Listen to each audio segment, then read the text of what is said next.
Nabi kata nanti ketika perang besar umat Islam dengan bukan Islam bergabung satu dunia, tuan, berperang dengan umat Islam, tempat perhimpunan dan benteng terkuat umat Islam, tempat berhimpun pasukan tentera, tempat berhimpun umat Islam, benteng terkuat umat Islam pada hari peperangan besar itu adalah di satu tempat namanya Ghutah. Nabi sebut specifically, Nabi kata Ghutah, no?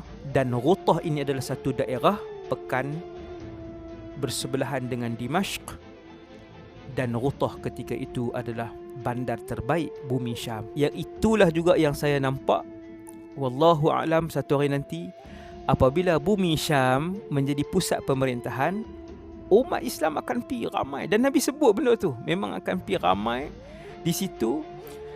Punyalah sibuk umat Islam ketika itu dengan pembangunan, dengan perkembangan ekonomi, pendidikan, ilmu agama, berkembang semua sudut kehidupan sehingga orang meninggalkan Mekah dan Madinah Al-Munawwarah.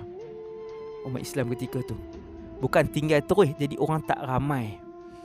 Mekah dan Madinah ni ada hadis tau, ada hadis Mekah dan Madinah jadi tak ramai.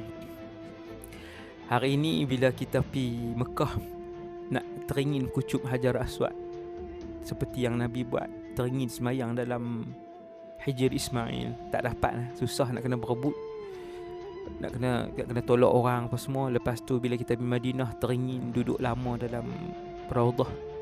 Cuma bila saya sendiri yang baca hadis-hadis akhir zaman ni, bila saya teringat hadis ni, saya jadi macam tak risau. Saya kata satu hari insya-Allah semoga Allah bagi kesempatan untuk semayang dekat dengan Nabi, duduk dalam Raudhah, boleh kucuk Hajar Aswad, boleh duduk dalam Hijr Ismail lama-lama untuk munajat, solat, ibadat. Sebab satu hari Mekah dan Madinah itu akan sunyi.